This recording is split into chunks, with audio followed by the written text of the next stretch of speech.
वर्ष के पहिला दिनको त्यहाँ सुरुवात चाहिँ सायद मैले गर्न पाएँ हुन्थ्यो भन्छु। अहिले परसु आउन अलि ढिलो हुन्छ कि। भोट माग्दै हुनुहुन्छ? माग्ने पनि जिताउने पनि। जिताउने पनि। अनि त्यो हाम्रो वार्डभरि सिन्दुर जात्रा गरेर घुमाउने पनि।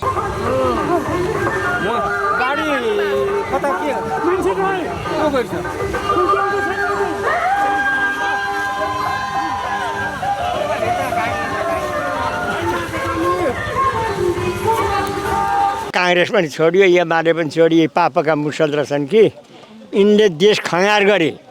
त्यसमा पनि काङ्ग्रेसले भन्दा पनि कम्युनिस्टले त नासै गरे। पुराना पार्टीलाई पनि त हेर्दा हेर्दा गरियो, देखियो, सबै थोक देखियो।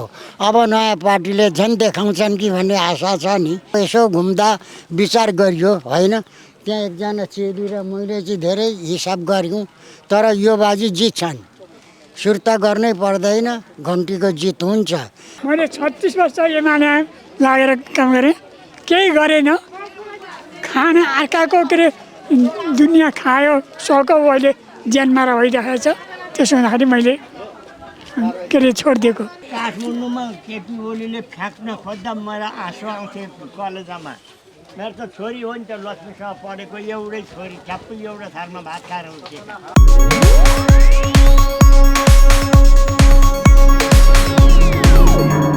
Good TV. Do good, be good. मेरो स्पेशल दिनहरूको रोजाइ आमा बिकरी अनि तपाईको नि आमा बिकरी, स्वाद पनि स्वास्थ्य पनि।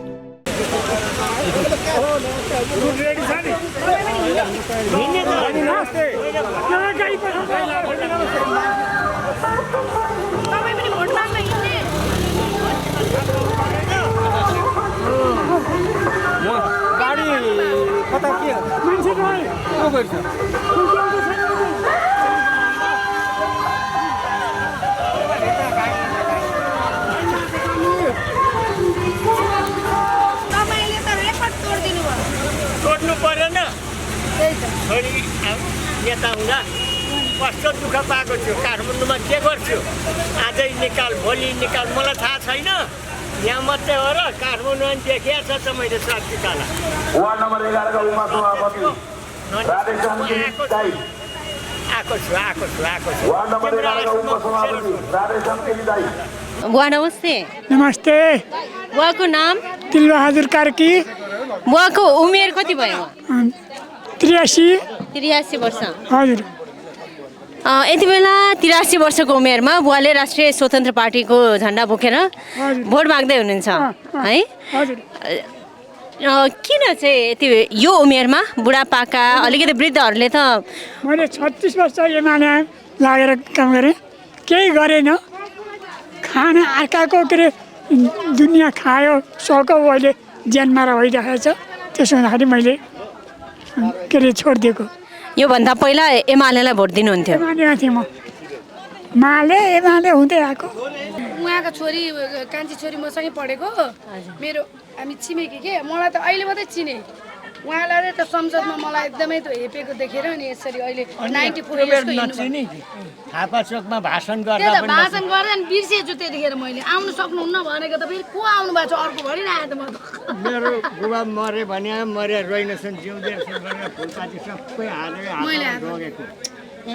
अस्ति नै त्यो भेटघाटमा गरेको मलाई याद भयो। अहिले चाहिँ म त अर्को को आउनु भएछ भन्छु फेरि। काठमाडौँमा केपी ओलीले फ्याँक्न खोज्दा मलाई आँसु आउँथ्यो कलेजमा। मेरो त छोरी हो नि त, लक्ष्मीसँग पढेको एउटै छोरी, ठ्याप्पै एउटा थालमा भात खाएर हुन्थ्यो। पौडी हामी बाँधमा पौडी खेल्ने। अनि मलाई साह्रै आज दिनभरि हिँड्नु भएको छ। 94 इयर्स। दिनभरि बिहानदेखि म गाडीमा हात्ती गाडीमा चढेर हिँड्ने हुन्छ। 83 भन्नु। बुवाको शुभ नाम? मेरो नाम रत्नमणि। रत्नमणि चुडाल। कति वर्षको हुनुभयो? 94 वर्षको उमेरमा राष्ट्रिय स्वतन्त्र पार्टीको झन्डा लिएर भोट माग्दै हुनुहुन्छ? माग्ने पनि जिताउने पनि। अनि त्यो हाम्रो वार्डभरि सिन्दुर जात्रा गरेर घुमाउने पनि। के कुराले चाहिँ आकर्षित हुनुभयो कि यो अहिले नयाँ पार्टीलाई रोज्नुभयो बुवा? होइन मैले नयाँ पुराना कुरो होइन कि मेरो कसैको भोटको मसँग लिस्टा पनि छैन, नाम पनि छैन। मेरो खुसी हो दिन्थे नेपाली काङ्ग्रेसलाई। काङ्ग्रेस भन्थे एमाले गधाहरू, तर काङ्ग्रेस पनि छोडियो, एमाले पनि छोडियो। पापाका मुसल रहेछन् कि यिनले देश खँगार गरे। त्यसमा पनि काङ्ग्रेसले भन्दा पनि कम्युनिस्टले त नासै गरे।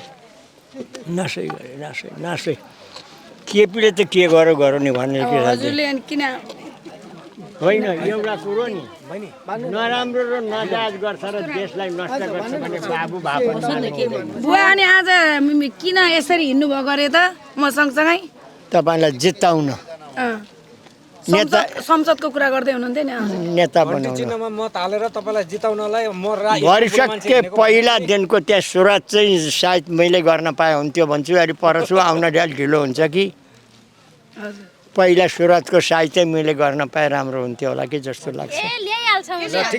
ठिक छ ल धन्यवाद बुवा। नमस्ते। नमस्ते हजुर। राम्रो होस्, हामीहरूले सम्झेको पुरा होस्, लक्ष्मीले बास गरून्। बुवाको नाम? हजुर मेरो रविलाल। रविलाल हजुर भारती। हजुर कति वर्ष पुग्नु भयो? म 72 वर्ष। 72 वर्ष। 72 वर्षको उमेरमा अहिले राष्ट्रिय स्वतन्त्र पार्टीको झन्डा बोकेर भोट माग्दै हुनुहुन्छ। हजुर। कति बेलादेखि हिँड्नुभयो यसरी भोकै? म बिहानै हिँडेको नि भानी छ, म सँगै हिँड्न सक्नुभएको छ है? के अब पुरानो वृद्ध बुवा आमाहरूले त पुरानै पार्टीहरूलाई अँगालेर हिँड्ने हुन्छ नि होइन? यस यो अलावा तपाईँले चाहिँ नयाँ पार्टीलाई अँगाल्दै हिँड्नुभएको छ। यसको नयाँ पार्टी नै सम्झेको। अब किनभने अब पुराना पार्टीलाई पनि त हेर्दा गरियो, देखियो, सबै थोक देखियो।